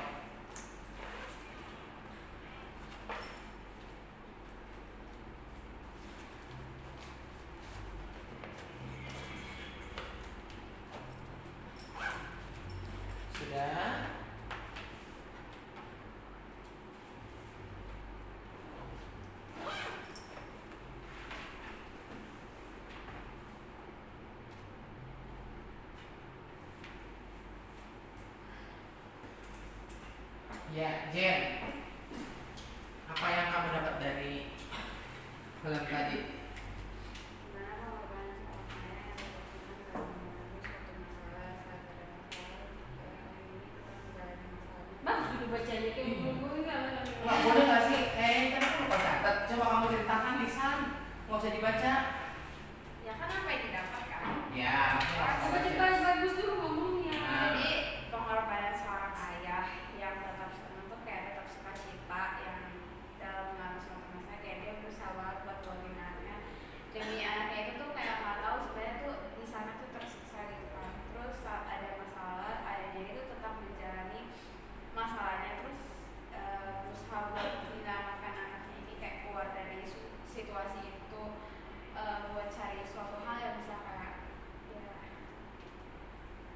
bawain anaknya gitu. Terus juga dia tetap bersyukur kayak apa yang dia lakukan dan ternyata dan akhirnya dia mati. Danis. Ceritakan tentang seorang ayah. Suaranya yang macet dong. Ceritakan tentang seorang ayah yang melindungi anaknya dalam keadaan apapun dan tetap membuat anaknya itu ceria walaupun keadaan yang menghadapi begitu kejam. Rafa. Sukacita dalam segala kondisi. Apa? Sukacita dalam segala kondisi. Itu dong kamu dapat. Tapi kesannya apa yang paling berkesan? Apakah pertemuan bapaknya sama mamanya, perlindungan bapaknya sama anaknya? Oke, bisa nggak ya? Kamu ingat katanya cuma lembar itu. Baca lagi. Data Si kita. Kita pun bersyukur dan bersukacita waktu kita berada dalam masa tertentu. Janganlah juga bosan untuk memberikan sukacita bagi orang kita seperti yang dilakukan oleh ayah atau apa yang pernah membunuh dalam film Life is Beautiful yang berusaha untuk tetap membuat anak yang bahagia. Ternyata orangnya. Oke. Lanjut. Cak. Dari film Life is Beautiful, aku belajar bahwa seorang ayah akan selalu berjuang untuk melindungi anaknya. Untuk melindungi untuk melindungi anak dan istrinya. Dalam situasi yang mencekam pun Wildo tetap bersukacita sehingga anaknya tidak merasa bahwa ia sedang dalam penderitaan. Oke. Jadi, nah ini adik, sebenarnya banyak hal yang perlu kita petik dari cerita itu ya. Sangat terharu sekali kalau kita tadi melihat perjuangan seorang ayah atau orang tua untuk anaknya, di mana orang tua ini rela melakukan apapun untuk apa? Kebahagiaan anaknya. Nah, adik-adik, dengar dulu sini. Jadi, kalian itu harus apa? Harus bersyukur punya orang tua. Karena sebenarnya setiap orang tua itu sedang berjuang, sedang fighting, sedang bersukacita, sedang melakukan segala sesuatu untuk membahagiakan anaknya. Kalian nggak tahu semua pekerjaan orang tua kalian, ya kan? Apapun profesi, apapun pekerjaan orang tua, hargai, dan mereka itu sebenarnya sedang berjuang untuk kalian. Ya. Apakah ada orang tua kalian yang curhat, udah capek, apa segala macam, ada nggak? Kayaknya ada nggak orang tua kalian sampai ngeluh capek, kamu kok nggak ngerti apa segala macam? Pernah nggak sampai segitunya? Mungkin pernah, tapi nggak selalu. Itu karena memang melampiaskan ketika anak atau ketika orang rumah tidak mengerti posisinya untuk berjuang. Ya, maksudnya kalau saya sendiri melihat hal itu, oh iya benar juga ya. Kalau saya sendiri punya orang tua, itu dia berjuang. Pernah nggak sih ngerasain ini? Orang tua melakukan apapun untuk kita. Kadang kalau ada makanan, orang tua bisa bilang gini, udah makan aja. Padahal sebenarnya orang tua kita masih lapar, dia suka sebenarnya, tapi dari anaknya dia berkorban. Udah makan aja, habisin aja. Gitu. Bahkan terkadang setelah anak udah makan kenyang, udah kenyang, nggak bisa lagi baru orang tua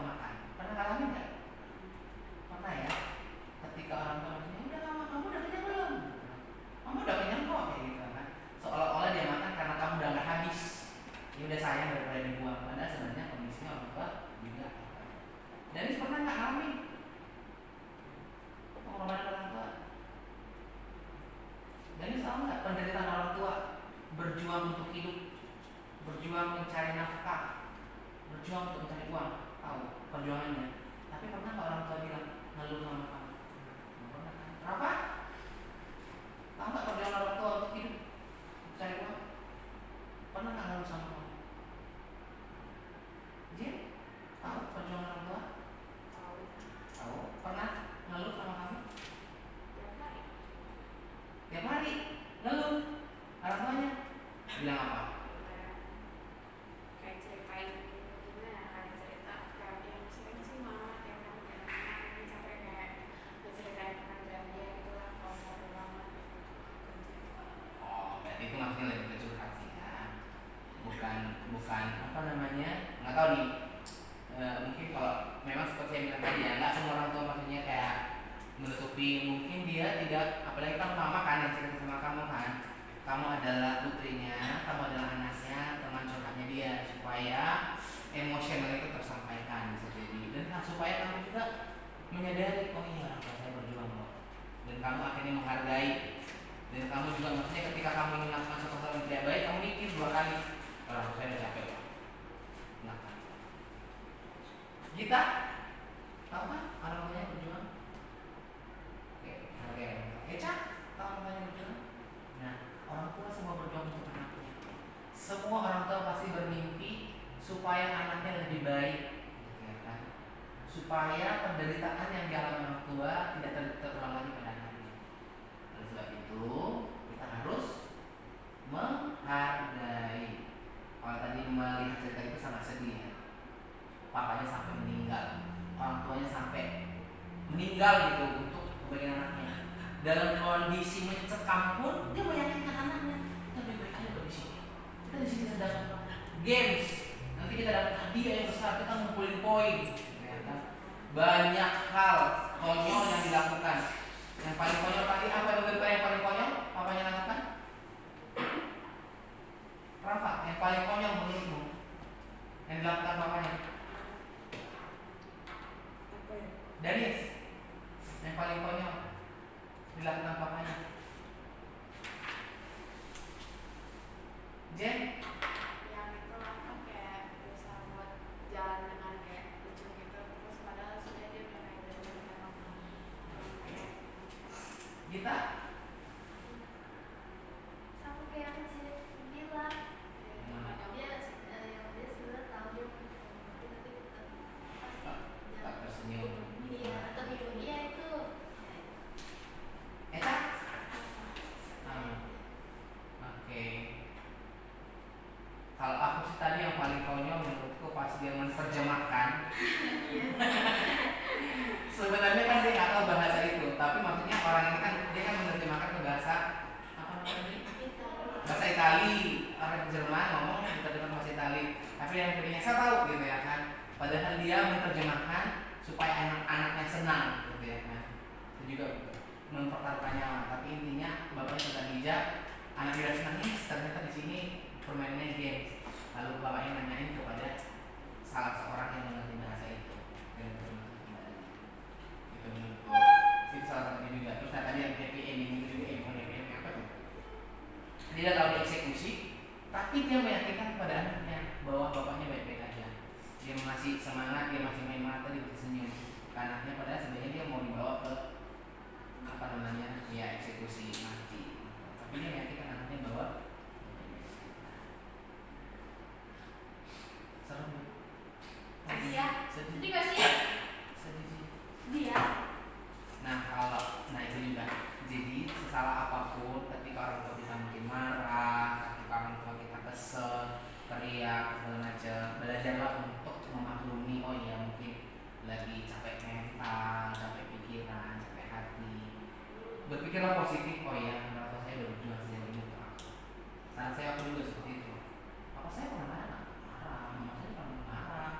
Tapi kita feedback kembali. Oh ternyata mereka sedang berjuang untuk anak-anak. Kita nggak tahu orang tua kita sedang seperti apa hatinya, pikirannya, perasaannya, mentalnya. Gitu ya kan? Karena kan mereka yang akan memikirkan semuanya. Besok mau makan apa, anaknya seperti apa dan bagaimana. Jadi hargailah mereka selagi mereka masih ada. Oke? Dan intinya adalah Kalau tadi seorang bapak dalam kondisi yang mencekam aja dia tetap bisa tersenyum, bisa tertawa, bisa bersukacita. Nah, apalagi kita cuma masalah sepele gitu kan. Nah, Kalau kakak ngambil pelajarannya ke tema kita hari ini, ya, kalau tadi kak Enos kan udah panjang lebar nih cerita tentang bagaimana pengorbanan orang tua ke anak, bagaimana intinya orang tua itu selalu berusaha untuk memberikan yang terbaik buat anaknya, supaya anaknya itu tidak mengetahui apa yang dia alami sebenarnya. Tapi untuk tema pelajaran yang kakak ambil dari hari ini, bukan situasi atau kondisi yang membuat kita tetap sukacita. Bukan kondisi itu yang membuat kita sukacita, tetapi kita yang membuat kondisi itu tetap kita bersukacita. Seperti tadi si guru tadi kan, kalau dilihat dari kondisi situasi yang dia alami, harusnya dia tetap bersemangat di depan anak-anaknya kan. Bagaimana dia tetap tersenyum, bagaimana dia bilang, wah sebentar lagi kita akan bermain games, kita akan menang, dapat tank segala macam gitu kan. Harusnya dalam keterpurukan itu dia harusnya sedih dengan keadaan, tapi dia membuat sukacitanya sendiri, dia membuat kebahagiaannya sendiri dengan anak-anaknya. Jadi adik-adik, bukan keadaan yang membuat kalian sukacita, tetapi kalian yang membuat keadaan itu supaya kalian tetap bersukacita. Oke, ceritanya. Oke, Brandon. Terus udah Brandon belum? Kakak, Apa yang kamu dapat dari cerita itu? seorang bapak mengorbankan anaknya. Seorang bapak mengorbankan anaknya. Balik, Kak. Kembali apa? Seorang anak mengorbankan bapaknya. Bukan. Seorang bapak mengorbankan dirinya untuk keluarganya. Oke, seorang ayah, seorang bapak mengorbankan dirinya untuk keluarganya. Itu aja. Iya. Oke deh. Oke, Brandon. Thank you. Oke, sampai di sini pelajaran kita. Kita akan mengakhiri SBI kita. Tetap berdoa seperti yang kita tadi pagi dan tetap bersukacita. Oke. Ada yang mau bertanya? Ada yang mau bertanya? Mas. Pas. Dan ada yang bertanya? Kita makannya nasi padang dari Rafa. Udah datang. Kita di pagi dari bawah. Oh, barusan tadi aku mau bilang kita dapat makan apa hari ini, jangan sampai udah bubar tiba-tiba makanannya datang. Nanti kita ke bawah dari bawah. Oh, Wah. oke. Ayo berdoa yuk. 1 lipat tangan, 2 tutup mulut. 1 lipat tangan, 2 tunduk kepala, 3 tutup mata. Mari kita berdoa. Terpujilah Allah yang kami sembah di dalam nama Tuhan Yesus Kristus. Ampunilah dosa dan kesalahan yang kami lakukan di hadapan Tuhan, sehingga kami berkenan di hadapan-Mu. Bapa yang baik, kami akan mengakhiri pertemuan kami hari ini. Kami bisa belajar dari sebuah film di mana kami tetap sukacita, bukan karena keadaan yang kami rasakan, tetapi kami bisa menciptakan sukacita itu karena kasih-Mu dalam kehidupan kami. Kami mengingat sukacita itu karena pengorbanan-Mu di kayu salib dalam kehidupan kami. Terima kasih Tuhan untuk sukacita yang telah Kau berikan dalam kehidupan kami. Biarlah kami bisa bersikap positif dengan keadaan apapun yang dihadapi oleh kami. Kami berdoa buat anak-anak yang hadir pada saat ini, buat Rafa, buat Brandon, buat Danis, buat Gita, buat Jen, buat Echa Tuhan. Tolong mereka, lindungi mereka, dan mereka akan kembali ke tempat mereka masing-masing. Engkau jaga mereka. Kami berdoa buat Audrey juga, dan juga Shayla dan Dylan yang hari ini tidak ikut dengan kami. Tuhan tolong mereka. Berdoa juga buat Brandon yang mengikuti kelas secara online. Jaga dan lindungi dia. Dan saat ini Tuhan, di mana Papa daripada yang kami kasihi, Papa daripada Brandon sedang sakit dan sedang dirawat di rumah sakit. Kami tidak tahu persis bagaimana penyakitnya Bapak, tapi kami kami mohon pertolongan Tuhan. Biarlah Engkau turut ambil bagian dalam setiap penanganan dan juga mengurapi para medis yang menangani Bapak Brandon. Setiap proses pemulihannya Tuhan, Engkau yang turut campur ambil. Terima kasih Bapak, dan kami akan menikmati berkat Tuhan yang diberikan oleh keluarga Rafa. Kembalikan berkat Tuhan berlipat kali buat keluarga mereka, berikan kesejahteraan, berikan rezeki buat mereka.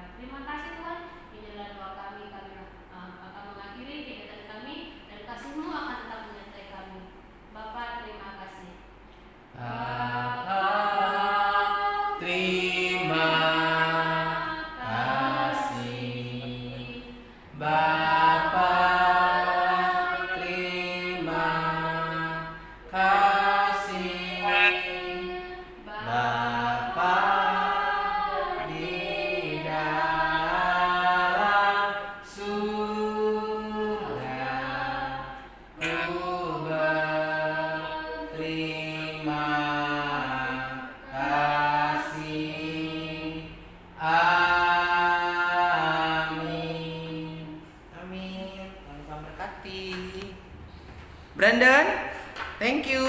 Iya kak. Yo, kita udah selesai ya. Bye, God bless. Nah, Bagi Rafa. Bagi Rafa. Ada yang mau nabung? Rafa, bagi makanannya. Ada yang mau nabung? Kita nabung? Eca? Danis?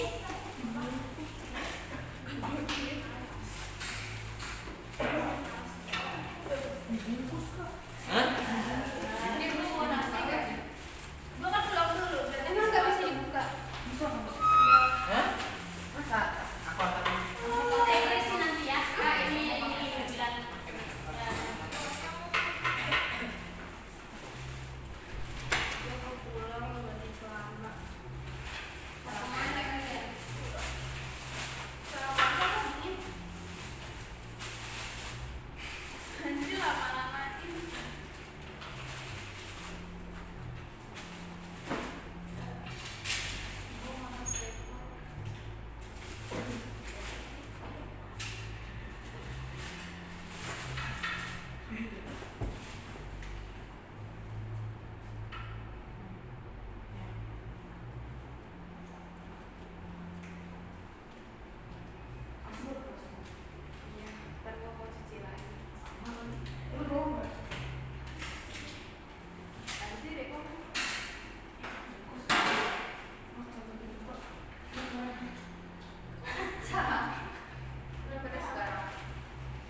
Ini masih zaman Pak, ini tanganku. Kok udah pada bawa sekarang sih? Mau lah orang gua habisin dekor habis itu flash. Lalu pakai tangan. Iya dong. Pakai tangan dong.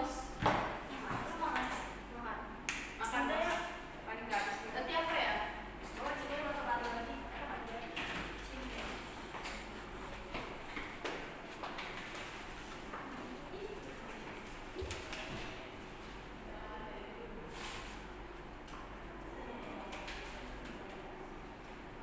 Berarti nggak ada yang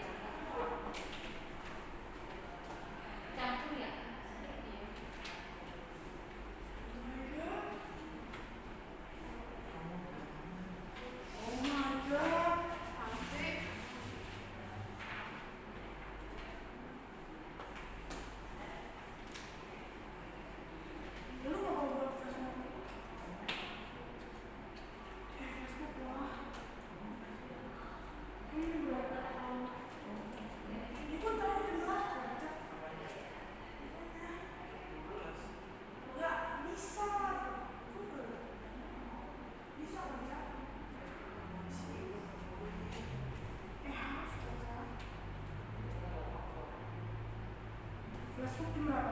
Dua.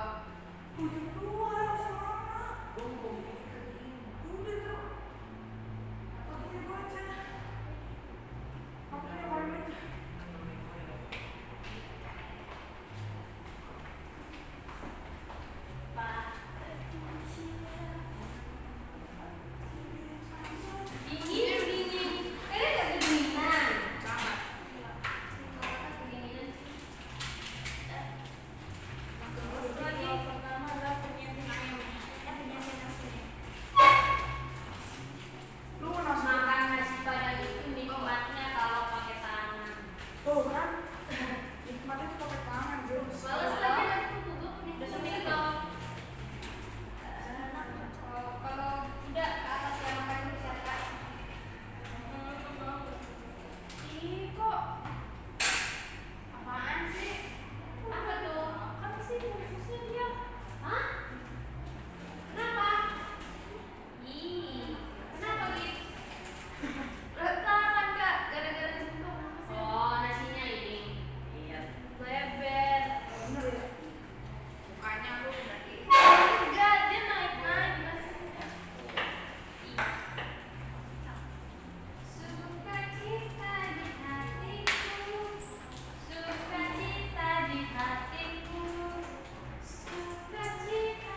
satu magicom.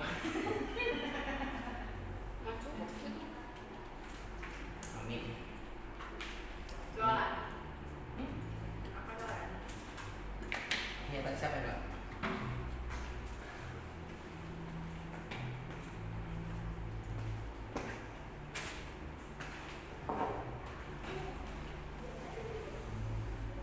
Lagi nggak selera makan sih, lagi dia.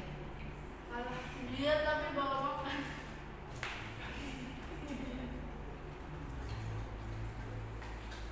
Enak banget. Dia tapi makanannya lemak. Kakak diet pasti kakak mau diet gara-gara kakak gagal dulu ya. Makanya.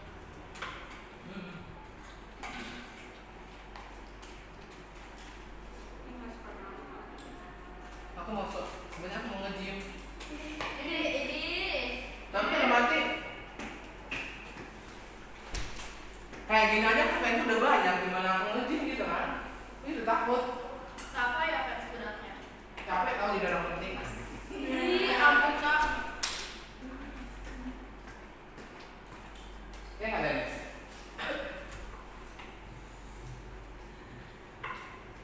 Capek kan di dalam ganteng ya Dennis?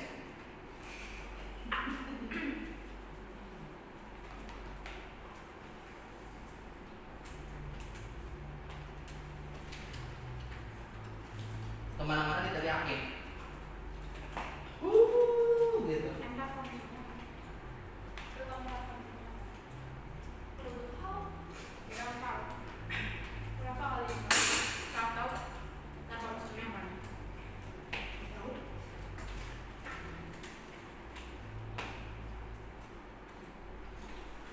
Itu jawaban jawabnya ada sama kayak waktu itu orang tahu kelas berapa. Dihabisin ya Cak. Tanda-tanda saya nggak habisin nasinya nih. Kakak sama Dani. Dani? Simulasi nggak tuh Cak? Mau ya kemana? Kamu habis? Mau tahu soalnya aku imam. Oh. Dani, kalau kurang kita aku tanya. Oh ada latihan, ada ini. Sore. Yoi.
Dia bawa sendok. Bawa.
karena ada kegiatan tambahan atau memang normalnya?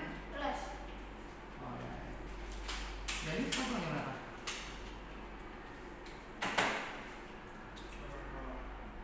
School, school ya beda apa? Emang kamu ikut eskul apa? Hah? Ikut eskul apa? Kok pendek? Parah. Dia sebenarnya ngomongnya kok pendek. Coba kamu berdiri. Kok tinggi? Coba nanti ukur dulu. Saya yakin deh kita panjang.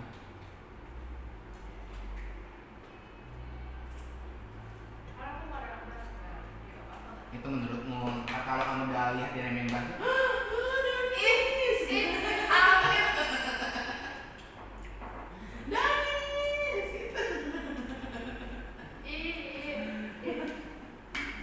terharu nanti kamu kelopak-kelopak lihat Danis. Apalagi kalau dia pakai apa namanya? Rafa. Pakai baju basket ya. Jangan itu Pak. Oh, Jen. Pak. Enggak. Apaan sih? Kok ada jen-jennya apanya? Enggak. Tuh temanmu tuh Apaan? ngebully bestimu. Jangan. Dibully. Belain dong. Mau dengerin nggak kronologisnya? Apaan? Jadi tadi dia bilang aku nanti kalau sekolah mau jam berapa?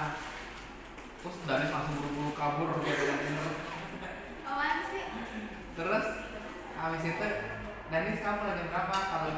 Kalau di Aisa jam 1, kalau di ekskul bisa jam 3 jam 4. Terus langsung di kamu besok kamu ekskul basket terus langsung diceplosin aja kok pendek. Tapi dia pendek. Enggak, tapi ada yang lebih pendek dari dia. Iya. Terus aku bilang, oh bilang pendek-pendek, ntar lu pas dia lihat main basket lu, ini terharu Danis. Iya Pak. Dari mana tuh? Ini dari ya? Enggak tahu.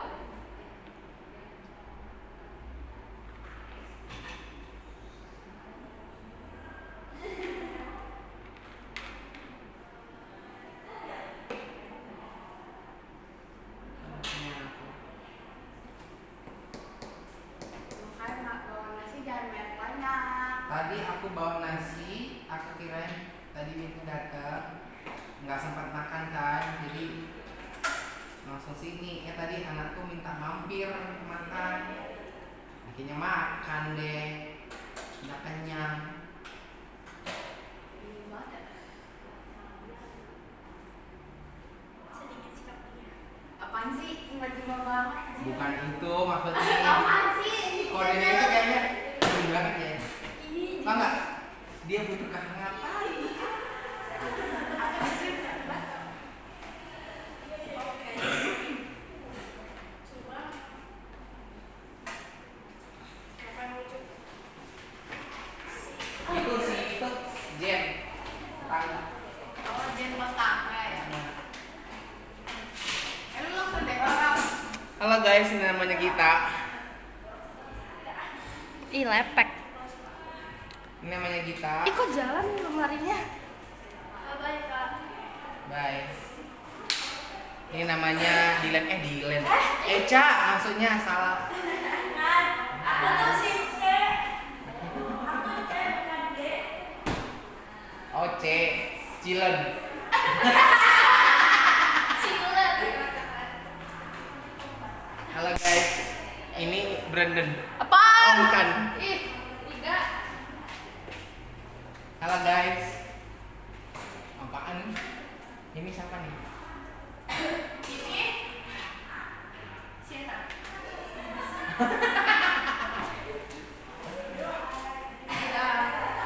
Halo guys. Ini Danis. Danis. Apaan sih? Jen maksudnya Jen, salah ucap. Ngapain lu senyum-senyum Danis? Enggak. Dibilang gini, enggak salah lagi.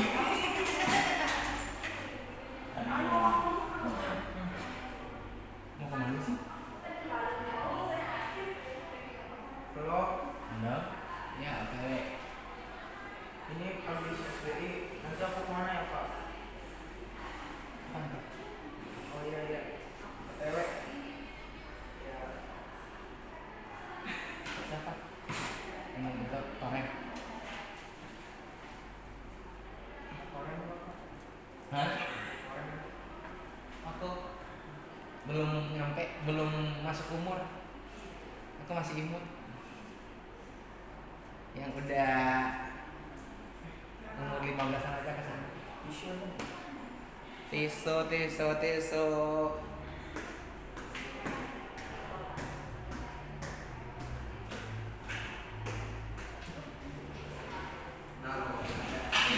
Ada nih.